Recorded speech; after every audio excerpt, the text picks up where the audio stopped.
fazer o possível para mantê-los acordados aqui. E eu preciso pedir ajuda de vocês, porque o que vocês viram aqui no workshop da Juliane, se vocês não sabem, ela é minha esposa e todos os dias ela me acorda estourando balão assim no quarto. Pá, pá, pá, pá, pá.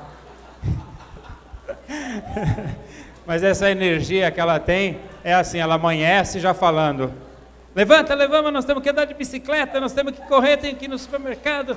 Aí, então eu não gosto de crente feliz, viu? É muito complicado. Crente feliz é complicado.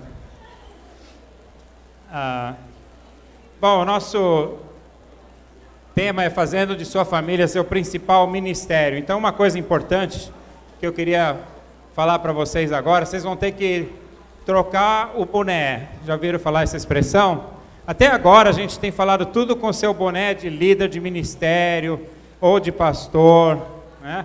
Ou de voluntário. Agora eu queria que você trocasse o seu boné para alguém responsável pela sua família. Então, se você tem filhos, nós vamos falar sobre filhos. Se você não tem, você tem uma família assim mesmo. Pode ser o seu cônjuge, ou você tem o seu pai e a sua mãe. Então, agora nós não vamos falar especificamente de igreja, mas nós vamos falar de você e eu como líderes, né, do maior ministério que Deus nos deu, que é a nossa família.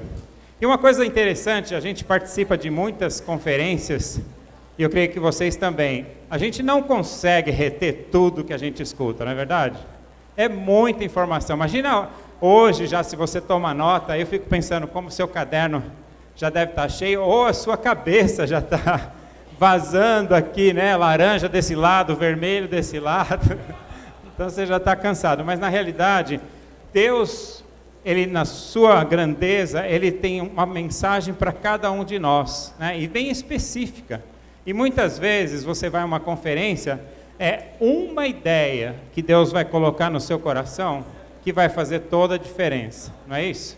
Então, às vezes, você fala, eu já escutei tanta coisa, e inclusive, assim, conferência tem muita repetição, aqui também eu vou repetir um pouco do que o Rinaldi falou, mas o importante é você ficar atento, o que Deus está tocando em você, aquela coisa que você vai sair daqui e falar, é isso que eu preciso colocar em prática.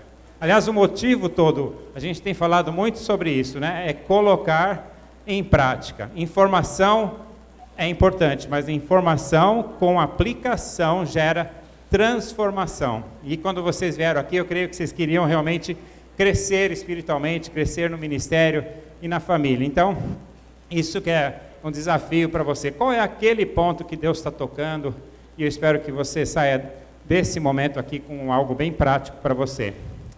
Então, muitas vezes a gente acha que a igreja deve ser responsável pela educação dos filhos, né? Mas o que o David tem falado para nós é que, além de o tempo não ser a nosso favor, como igreja, só 40 horas, comparando com 3.000 horas dos pais, a Bíblia fala que não é assim, né? A Bíblia fala, Jesus disse, eu edificarei a minha igreja, certo? E ele fala, pais, vocês devem educar os seus filhos. E às vezes a gente escuta com pastores e líderes orando assim, Deus, estou tão ocupado, cuida da minha família enquanto eu cuido da igreja. Mas a mensagem é ao contrário, né?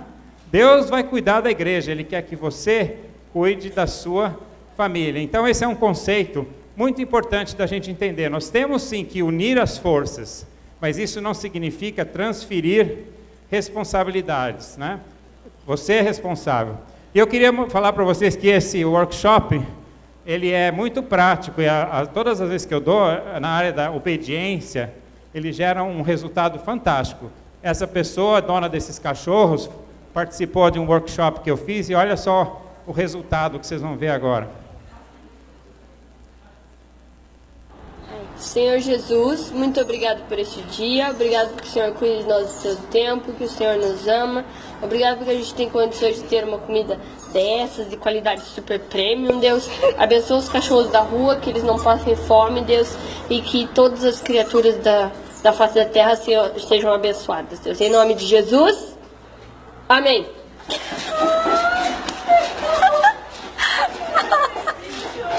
Olha, se você chegar ao ponto que seus filhos te obedecerem assim, Tá tudo certo, tá tudo arrumado, tá perfeito. Ai, ai. Então, eu queria fazer uma pergunta para você. Quem já ganhou uma recompensa aqui, ou uma herança, assim, ficou super feliz? Levanta a sua mão para eu entender. Uau, as pessoas parecem que não tem muita sorte aqui não, né? Só estou vendo umas 3 pessoas.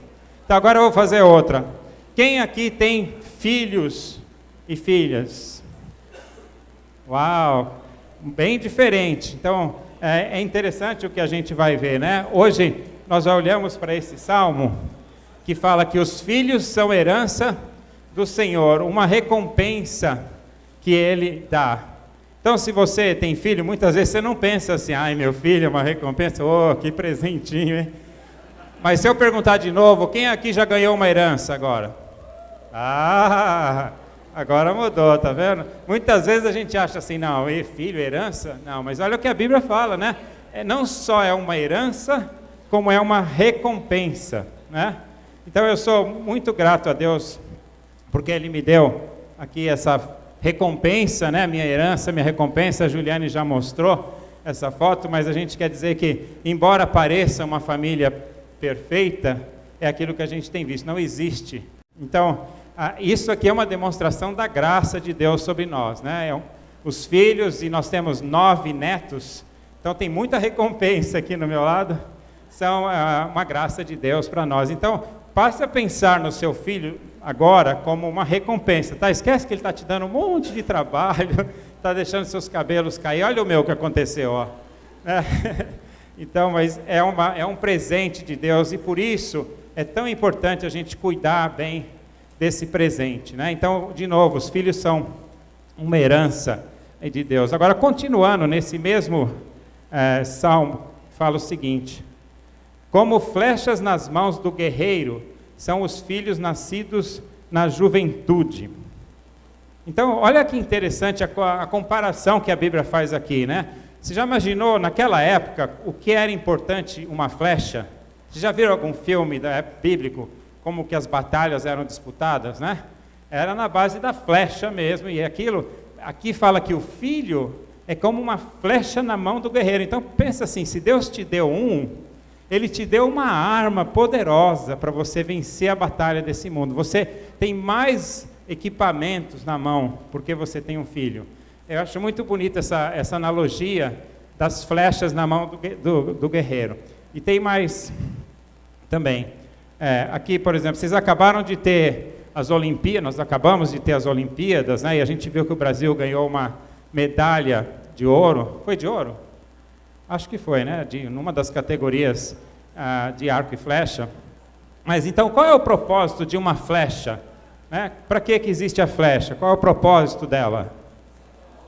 Acertar o alvo, né? Então, na Olimpíada, quem acerta o alvo mais tempo, mais vezes, ganha a competição. Então, se Deus nos deu filhos como flechas, é interessante, a nossa função é preparar essa flecha, alinhar, afiar a flecha. Quem faz uma competição toma muito cuidado com aquelas flechas que ele tem. Ele tem que ter certeza que nada está errado, que ela não está torta, que ela não está com a ponta sem estar afiada. Então, a nossa função como pais é afiar a flecha, preparar a flecha. Por quê? O que nós vamos um dia ter que fazer com elas? Lançar, né? Então, a gente já viu isso aqui, o filho, a gente prepara a linha, mas se ela ficar sem ser atirada num alvo, ela perdeu o seu propósito. Então, filho não é para ficar com você até os 48 anos, certo? A gente tem que preparar essa flecha, fazer o melhor com ela, mas um dia nós vamos ter que soltar essa flecha. Então essa é a nossa razão. E olha que o versículo continua falando. Como é feliz o homem cuja aljava, essa palavrinha estranha aí que eu pus em amarelo, é isso aqui, ó, é onde você guarda a flecha. Então ele fala aqui, cuja aljava está cheia deles, não será humilhado quando enfrentar seus inimigos. Então, quanto mais filhos na sua aljava, mais feliz. Parece difícil isso, né? Mas é interessante, é isso que é o valor que Deus dá para os filhos, é esse. Você tem uma aljava, eu tenho tinha 3, agora se eu pudesse guardar as flechas dos netos, aí já tenho 9 mais 3, né? Mas é isso. Então, resumindo, para a gente ter bem na nossa mente, antes de falar sobre família, qual é o propósito dos filhos na família? São um presente de Deus, são tesouros sagrados temporariamente, porque um dia nós vamos lançar, confiados aos pais com o propósito de educá-los, quer dizer, afiar, alinhar a flecha no caminho dele. Presta atenção, não é para atingir o seu alvo, certo? Muitas vezes a gente usa o filho para alcançar aquilo que nós não conseguimos, né? Ah, eu queria tanto ser médico, não deu certo, agora meu filho vai ser médico, mas ele tem um dom, um talento para ser um pintor. Você quer que ele seja médico, né? Então, a flecha tem que atingir o alvo que Deus preparou para ele, né? Para que eles possam cumprir o seu propósito específico para esse mundo. Não é bonita essa analogia que a Bíblia nos dá sobre filhos? Então, por mais que você esteja passando dificuldades com seu filho, todos nós passamos, não é um privilégio seu não. Nunca se esqueça que ele é uma herança, que ele é um presente, quem os tem é mais feliz, tem uma recompensa, né, pelo caminho. Então isso deve ser um motivo para nos alegrarmos com os filhos que Deus nos deu. Então, nós vamos ver hoje como então afiar e alinhar as suas flechas, né? Vamos usar a mesma analogia. O que a gente pode fazer? Eu vou tentar ser bem prático, acho que vocês já viram bastante informação, eu vou dar ideias mais práticas de como que a gente, outro dia um pai me perguntou, como é que eu posso alaranjar? Então já estamos inventando. Eu falei, vamos lá, vamos ver como algumas ideias para a gente liderar a nossa família. Esse versículo de Efésios é um texto bem conhecido, é o mais completo em termos de instruções aos filhos e pais. E essa é a passagem do Novo Testamento que dá o único mandamento para os filhos. Quem aqui é um filho, quer dizer, que não saiu de casa ainda, que é filho, está em casa? Tem alguns, né? Então, olha assim, se você não sabe como ser um filho, a receita está aí nesse versículo, né? Fala, honra teu pai e tua mãe. Esse é o primeiro mandamento. Esse é um mandamento que tem uma promessa. Olha que interessante, né? Nós todos somos filhos, né? Nós temos pais, e eu não tenho mais pai e mãe. A Ju tem uma mãe de 93. Mas fala assim, honra teu pai. E tem uma promessa, se você fizer isso, o que vai acontecer? Tenha longa vida sobre a terra. Então, se você é jovem e quer viver bastante, cuide dos seus pais, honre seus pais, né? E isso vale para nós que temos pais de 70, de 80. A nossa responsabilidade é honrá-los até o fim da vida deles. Então aqui uma palavra, e Deus vai te recompensar, é longa vida, é uma promessa que Ele deu aqui. Pais, agora aqui o último é o que a gente estava olhando, não irritem seus filhos, antes criem-nos segundo a instrução e o conselho do Senhor. Então, tem uma promessa interessante aí, né? Para a gente como pai não irritar o filho. É meio estranho isso, né? Agora, se a gente olhar o lado oposto disso, quando a gente está irritando o filho, a gente está fazendo um trabalho de descumprindo o propósito de educá-lo, de ensiná-lo. Então, a importância da gente olhar um pouquinho esse texto aqui e entender por que assim, não irrita os seus filhos. Muitas vezes, nós como pais, e eu tenho que confessar que aconteceu comigo também, a gente tem muita preocupação, mais do que com o filho, mas com o que os outros vão falar sobre o nosso filho, não é verdade? Às vezes, eu lembro que quando nós passamos um tempo nos Estados Unidos, e quando nós tínhamos que voltar, o meu filho tinha um cabelo assim, tinha uns 3 dedos de altura, assim, espetado para cima. E eu falei, filho, mas você vai para a igreja com esse cabelo lá no Brasil, né? Então, aí eu parei para pensar, mas eu estou preocupado o quê? Com ele ou com a minha aparência? Né?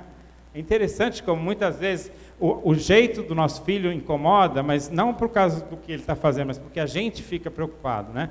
E aqui tem uma história da minha família, que é assim, uma vez a gente estava morando lá, e o meu filho estava no high school, eu recebi uma ligação, estava dirigindo o carro com a Juliane, era o diretor da escola, e falou, olha, nós pegamos seu filho com drogas, e no armário dele estava cheio de maconha, E aquilo para a gente, assim, sabe, e era o filho do meio, mais quieto, mais tranquilo, que a gente nunca imaginaria que aquilo poderia acontecer com ele.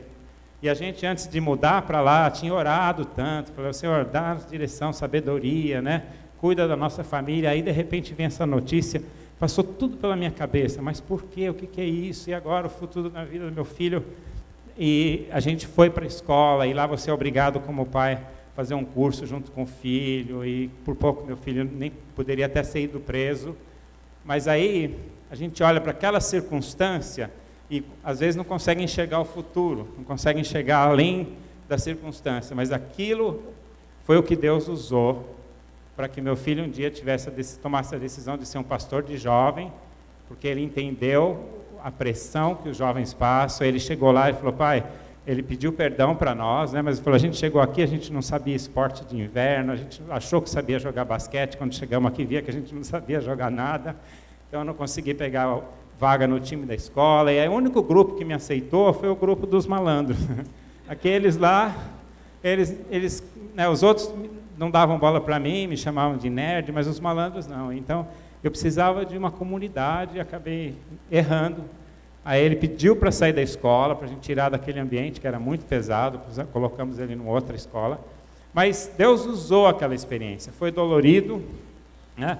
A gente chorou junto, mas eu pude também me humilhar de entender assim, não é o que importa é a vida do meu filho, não é o que os outros vão estar pensando a respeito dele. Então, a gente não precisa, como pais cristãos, ter medo, né, das circunstâncias. Deus está no controle e a gente tem que ter fé. Então, pais têm que ser corajosos. E não existe também, acho que Deus faz isso para que a gente não se sinta orgulhoso, como se existisse uma fórmula mágica de educar filho. Olha, A mais B é igual a sucesso. Quer dizer, faz isso, põe nessa escola e está garantido. Não é assim, né? Eu creio que vocês conhecem histórias de famílias que levaram Deus a sério e tudo, e os filhos acabaram um dia se afastando. E ao contrário também, muitas vezes, famílias que não tinham hábitos nenhum de valores cristãos, mas os filhos chamados por Deus, eles despontam e vão se tornar pastores e missionários. Então, nunca coloque o peso do futuro do seu filho como seu. Você tem responsabilidades, mas Deus, Ele é soberano e Ele tem um plano para o seu filho. E você tem que fazer o melhor que você pode. O pastor Ari Veloso costumava dizer, você pode ter ensinado 65 livros da Bíblia para o seu filho, deixou de ensinar um, aí você vai falar, ai Senhor, foi por isso, eu não ensinei aquele Apocalipse para ele. Mas não é assim que nosso Deus lida conosco, né? Ele é um Deus justo e misericordioso. Então, não existe fórmula mágica, o que existe é a gente tem que orar e pedir para Deus realmente nos dar sabedoria para fazer o melhor que a gente pode. Então você não é tão grande como pensa, que pode até mudar o rumo da vida do seu filho, que Deus tem para ele como alvo dele, mas Ele quer usá-lo. Muitas vezes Ele vai usar outras pessoas, como foi no nosso caso, né? O diretor da nova escola foi a pessoa que eu chamo de anjo. Quando você está longe do seu filho, ele mora longe de você, a única coisa que você pode muitas vezes fazer é, Senhor, coloque anjos perto dele, um adulto, algum adolescente, alguma pessoa da mesma idade séria que possa servir de apoio, de incentivo, né? E assim você fica ali de joelho em casa. Isso aconteceu com a gente, né? Deus colocou pessoas que ajudaram a gente fazer meus filhos tomarem as decisões corretas. Então, a maior alegria que seu filho pode ter é estar no centro da vontade de Deus. Então, o maior princípio para você aqui é estabelecer alvos positivos para seu filho, né? E quando eu falo de alvos para seu filho, não é a ideia de, eu quero que ele seja médico, eu quero que ele seja professor. Aqui é muito mais que isso. Aqui não, como o Roberto Rinaldi falou, nós temos que, como pais, se preocupar com o caráter, com a formação do nosso com qual o título ou emprego que ele vai ter, né? Então fala aqui, não irrite seus filhos, mas crie-os segundo a instrução e o conselho do Senhor. Então a nossa responsabilidade é não envergonhar o nosso filho, mas em educá-lo. Isso é o quê? A Bíblia fala que Tem duas ferramentas que você possui para educar seu filho.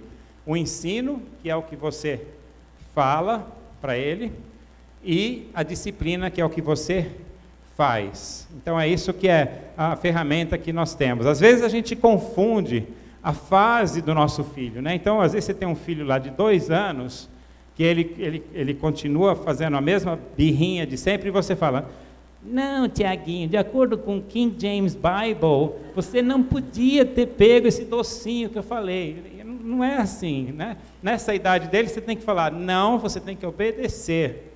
Não adianta querer explicar a influência do King James para o seu filho, né?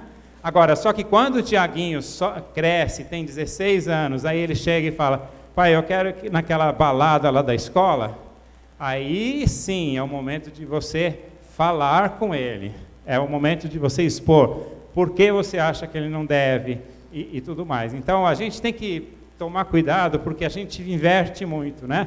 Muitas vezes a gente usa a disciplina no momento errado, na idade errada, e usa a fala também na idade errada. Então essa é uma ferramenta que Deus nos deu para que você tenha sabedoria na hora que você vai usá-la. Não devemos ser medrosos, eu falei para isso. Muitas vezes você não tem coragem de falar a verdade para sua filha, para o seu filho, porque você fica com medo. E se ele se revoltar contra mim? Mas aí que entra você depender de Deus e saber que Ele está no controle. Muitas vezes seu filho vai dar aquela virada de olho, né? Que isso?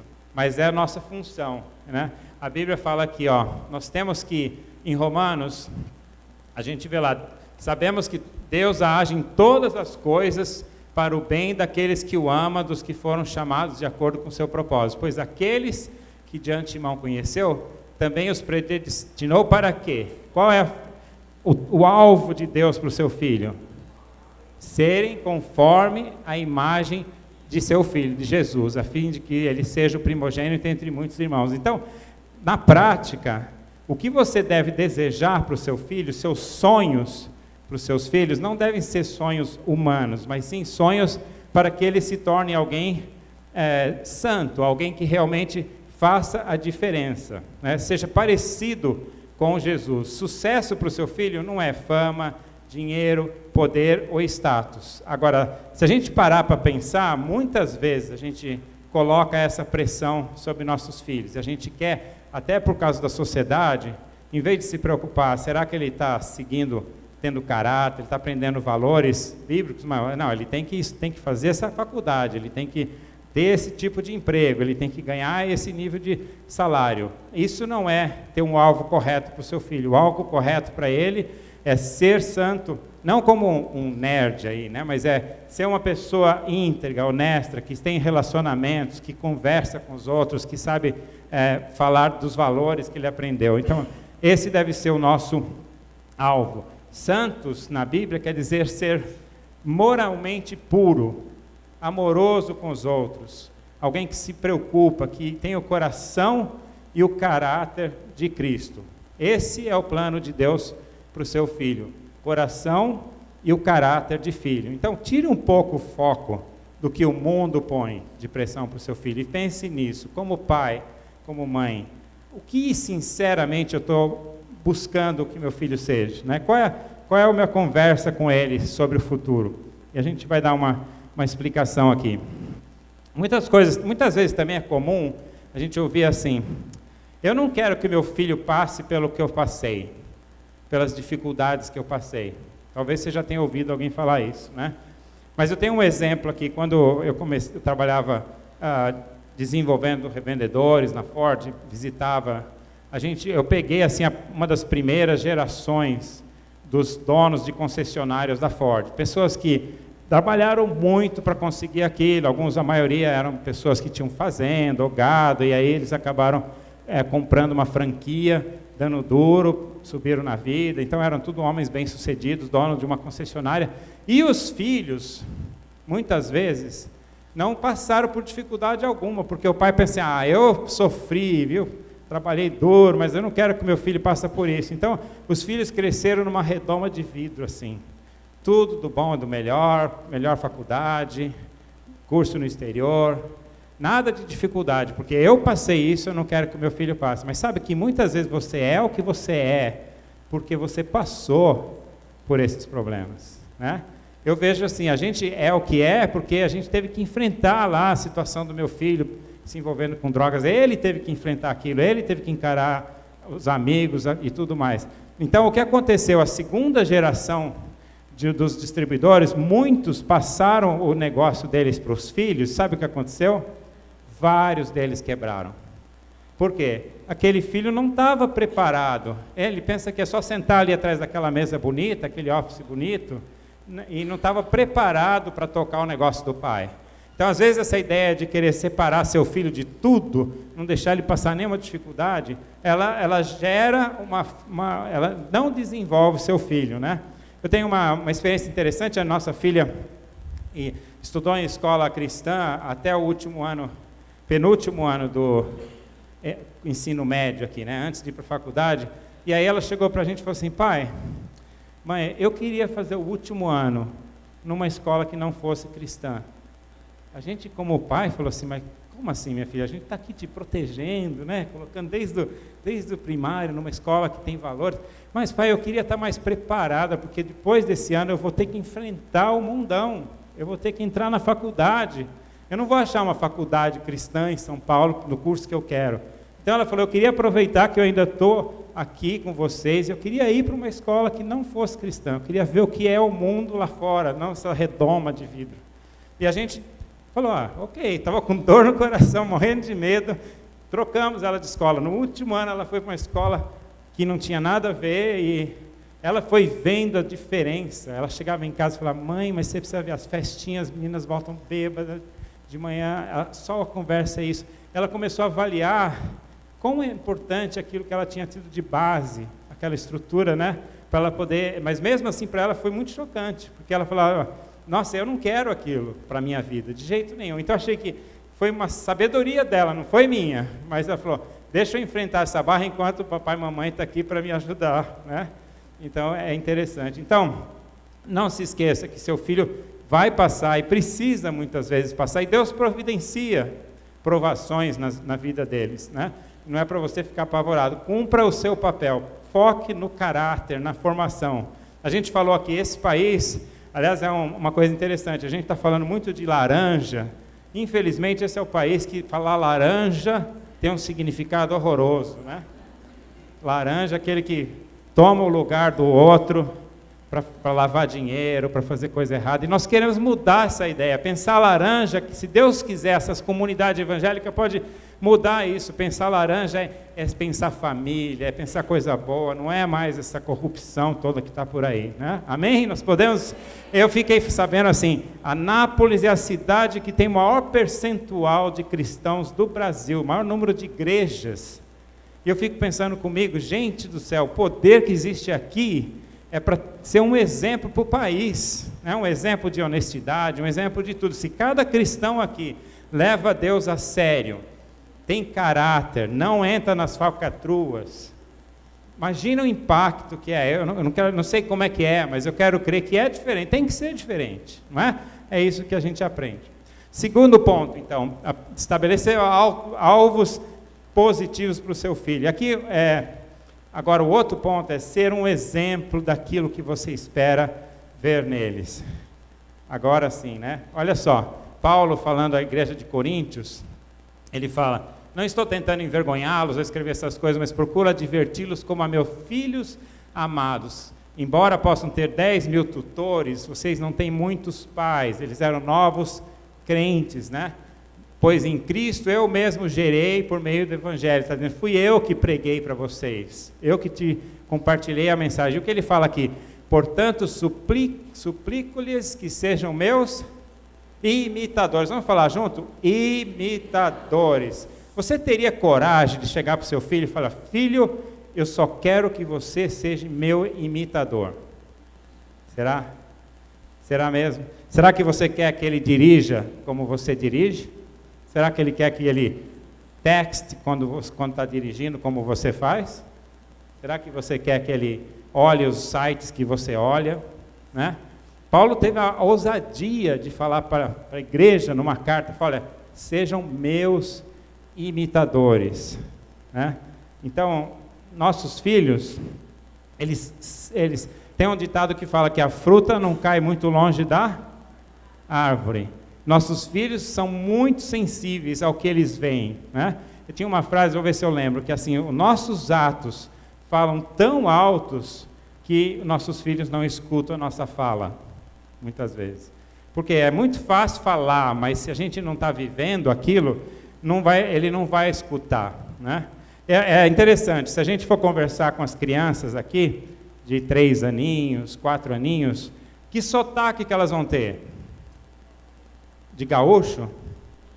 Não, né? Elas vão ter o sotaque de Goiânia. Eu não sei nem qual é o sotaque de Goiânia, mas eu sei que eu casei com a Juliana, ela era gaúcha e mudou para São Paulo, foi dar aula no Colégio Batista. Nunca foi tão gozada na vida, porque os alunos falavam, o que é isso, esse sotaque mais bate, né? E eu falava para ela, você fala cantando. Ela falou, não, paulista que canta quando fala. Mas por que os filhos imitam o sotaque dos pais? Porque eles convivem. Então, você não precisa ensinar para o seu filho que nasceu lá no Nordeste ter o sotaque do Sul, ele vai ter o sotaque de onde ele está convivendo. Então, eles falam que a gente, quando você está perto de alguém, você aprende e você acaba imitando aquilo, né? Então, se você quer que seu filho seja sexualmente puro, ele está olhando o seu exemplo. Se você quer que ele fale a verdade, ele está olhando o seu exemplo. Se ele quer que ele seja generoso com o dinheiro, se você quer que ele leia a palavra de Deus, ele está pensando assim, meu pai fala tanto para ele ler, mas nunca vê você lendo. Então, isso é outra maneira super prática de como realmente educar seu filho. Seja um exemplo. Olha só, a maior coisa que você faz não é algo que você faz com seus filhos, é o que você é. Então lembre disso, não adianta você ficar falando muito se você não está fazendo aquilo. Eu tive uma experiência bem interessante esse mês passado, lá na nossa equipe da igreja, no staff, a gente teve um exercício nós éramos em 10, e é um exercício perigoso, talvez você possa arriscar fazer na sua igreja. A gente deu uma folha de papel com o nome das 10 pessoas da nossa equipe, e a gente tinha que fazer uma honesta frase de algo que aquela pessoa precisaria melhorar, alguma coisa negativa dela que ela precisaria trabalhar para melhorar. É muito fácil falar uma coisa positiva, né? Mas falar uma coisa assim que, olha, eu acho que você poderia melhorar nisso, foi um exercício doloroso, todo mundo ficou assim, demorou para começar a escrever, aí você tinha que, mas será que eu falo mesmo isso? Mas eu preciso falar. E aí, depois de 2 meses, a gente fez outra reunião, aí foi ao contrário, falou, agora nós vamos fazer ao contrário, vamos escrever algo positivo, o que você acha que a pessoa faz muito bem, né? Então, o meu filho, que é um dos pastores da igreja, ele tinha que falar de todo mundo, e eu estava na lista, chegou a vez dele, ele tinha que falar do pai dele, né? Ele falou de coisa ruim, você quer saber o que meu filho falou que eu tinha que melhorar? Falou, pai, você tinha que parar de usar o telefone e texto durante as reuniões. Ele falou, aquilo parece que você não está preocupado com o que está acontecendo aqui e tal. O outro falou assim, você precisa falar menos, você fala muito. Então, é duro ouvir, mas foi interessante, porque aí eu falei para eles, vocês estão vendo que nessa reunião eu não peguei meu telefone ainda? Então, a gente aprende com a crítica positiva, né? Time tem que ter essa liberdade, crescer junto, conversar. Mas quando chegou pena que eu não gravei, porque quando chegou na vez do meu filho, ele falou assim, ele tem um grupo que ele discipula, e ele estava ouvindo naquele dia uns homens falando, a maior parte dos problemas que eles enfrentam tem a ver com relacionamentos com os pais que eles nunca tiveram, então eles não tiveram algum modelo. E aí ele falou assim, como eu fui grato a Deus, eu comecei a pensar que você me deixou valores. E ele citou, eu lembro que todas as vezes que a gente viajava, eu estava no carro, se por acaso um guarda parava você nunca aceitou suborno do guarda que ele pedia. Então, o Brasil, na década de 80, 90, e ele ficou com aquilo, né, na cabeça dele como criança, ele via que algumas vezes, quer dizer, nunca dei, posso falar isso, o papai nunca cedeu aquela chantagemzinha, e ele lembrou agora isso, né? Aí então, aí você vê, eu posso até ter falado, filho, você tem que ser honesto, mas ele estava olhando a minha atitude. E ele lembra disso. E eu estava lembrando coisa pequena, quando eu estava fazendo isso aqui, eu lembrei do meu pai crescia, ele tinha um hábito de escutar programa religioso no rádio antes de dormir. Tinha um radinho, sempre teve um radinho na cabeceira, e ele punha. E eu estava pensando, puxa vida, eu toda hora levo meu iPhone na cama, que se eu acordo, eu ponho para escutar uma pregação, né? Da onde veio isso? Inconscientemente, de ver meu pai. Meu pai escutava o radinho e estava sempre escutando pregação no rádio, falava para mim, e eu agora estou aqui. Meu pai morreu, mas eu estou com o iPhone, só mudou a tecnologia, né? Mas eu continuo a ver. Então, se você realmente quer ser um bom líder dentro do seu lar, isso vale para as esposas e para o cônjuge, né? Nunca só fala para ele, faça uma coisa que você não está falando. E o último ponto que eu queria falar para vocês é relacionamento. Construir relacionamentos duradouros. Eu gosto desse texto que Paulo fala aqui, de novo aqui para os Tessalonicenses, né? Como apóstolos pudemos ter sido um peso, porque Paulo, quando viajava, tinha que levantar sustento para as igrejas, mas tornamo-los bondosos entre vocês, como uma mãe que cuida dos seus filhos, sentindo afeição por vocês, né? Tornaram muito amados por nós. Quer dizer, o Paulo está dizendo que ele tinha um relacionamento com as igrejas, que era muito mais do que só palavras. Olha só o que ele usa, bondoso, como uma mãe que cuida, afeição, amor, né? Então, a ideia aqui é encorajamento. Olha o que fala aqui. E viram como nos exortamos e encorajamos. Então, Paulo encorajava realmente as pessoas, né? Agora, que alguns pais, que você talvez fica brigando com seu filho, seu filho estuda 2, 3 dias porque tem uma prova, quando ele chega e fala, pai, não tirei A, eu tirei um B. Aí você fala, filho, como você não tirou A? Poxa vida, você precisava tirar o A. O que você está fazendo quando você faz isso? Você está encorajando seu filho?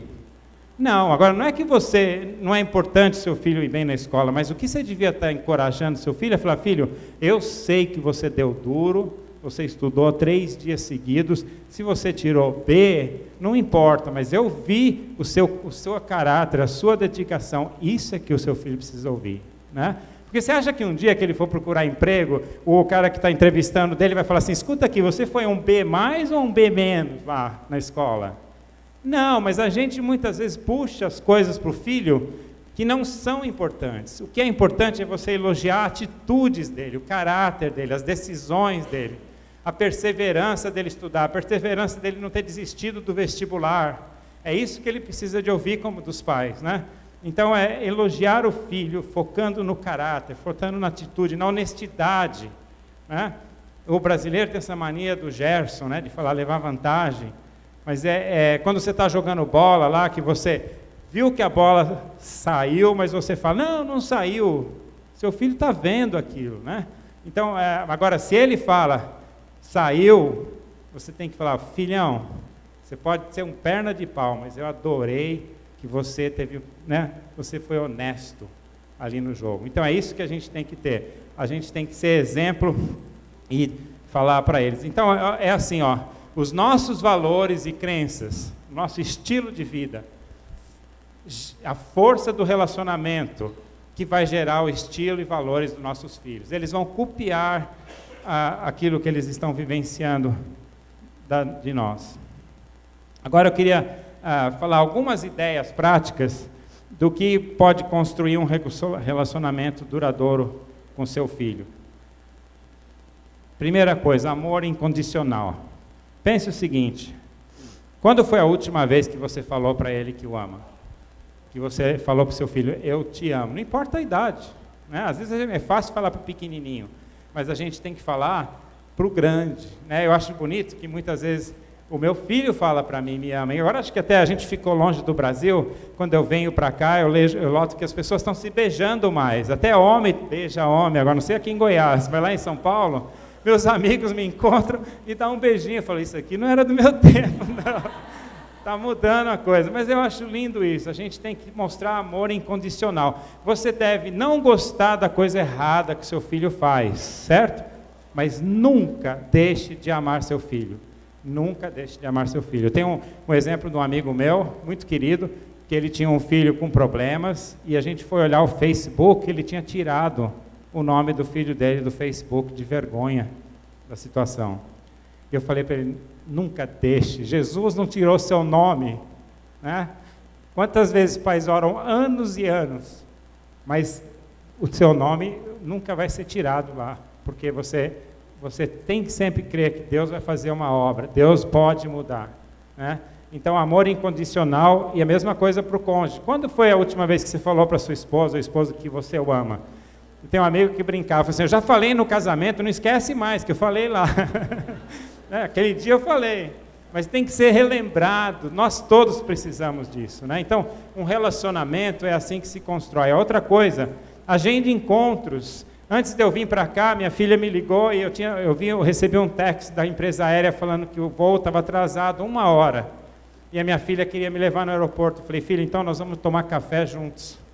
Aí eu fui com ela tomar um café, e só nós dois ali conversar. Mas é muito legal, com os netos a gente faz os dates, e eles ficam cobrando, vovô, quando que nós vamos ter um date? A gente sai individualmente, eles demoram o ano inteiro para fazer todos, né? São 9. Mas criança gosta, ela fica cobrando, a minha netinha liga o telefone, papai, eu vovô, e o date? Quando é que nós vamos fazer um date? Qual foi a última vez que você fez um date, que é um programa de sair com seu filho? Pensa bem. Quando você levou ele no shopping para ver alguém tomar sorvete? Você não tem dinheiro, leva lá para ver os outros tomar sorvete. Mas tem que fazer alguma coisa com ele, né? Outra coisa importante, dar prioridade, né? Você marca os seus encontros profissionais, os seus compromissos de trabalho, você tem lá na agenda do seu iPhone, você tem na agenda escrita, você coloca na sua agenda sair com meu marido, a minha esposa, com meu filho. Você faz isso, ele precisa entender que ele tem valor, mais do que o seu trabalho, né? Então, dar prioridade é isso. Quando você dirige o seu filho da escola para casa, se você vai buscá-lo, você fica conversando com ele ou fica os dois mudos, ele com fone e você escutando outra coisa? Né? É um tempo precioso que você tem, não desperdice. Talvez no começo você vai ficar fazendo pergunta, a filha vai falar, pai, eu já falei, foi tudo bem. Mas não importa, insista em desenvolver uma comunicação com o seu filho, né? Dê prioridade. Mais uma coisa aqui, demonstre afeto. Isso aqui, por que os meninos adoram lutar com o pai? Meus netos, se eu deixar, eles quebram meu óculos, já não tem mais cabelo, aí vocês não puxam, mas eles adoram porque todo mundo precisa de toques, de amor, de carinho, né? E aqui uma palavra aos pais, que as filhas estão crescendo já e passa da puberdade, aí você começa a olhar para sua filha tão bonita como a sua esposa, e você se afasta às vezes dela, não abraça mais. Mas a menina precisa de entender que o carinho do pai é valioso para a vida toda. Então, abrace sua filha assim, e mostre amor por ela, né? Então, demonstração de afeto é importante. Comunicação contínua. Quantos aqui tem pelo menos uma refeição por semana como família, né? Sem correria, onde os telefones são deixados de lado e você pode conversar como família? E por fim, a gente tem aqui se divertir juntos, né? Meu tempo está acabando ali, deixa eu ver. Já vão me jogar uma rolha aqui daqui a pouco. E a gente também tem essa palavra de orar juntos, né? Ensinar o seu filho a orar, mas também orar com ele, né? O menininho, ele aprendeu a orar, um garotinho de 9 anos. Aí um dia a mãe entra no quarto dele e ele está lá orando no quarto. Ela achou aquilo tão bonitinho, falou, meu filho, o que você está orando? Mamãe, eu estou orando para o rio Amazonas desaguar na Bahia. Ela falou assim, mas por que, meu filho? Foi essa a resposta que eu dei na prova, mãe.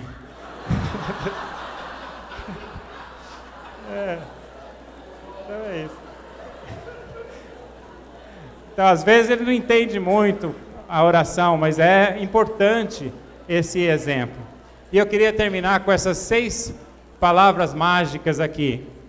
Eu errei, por favor me perdoe.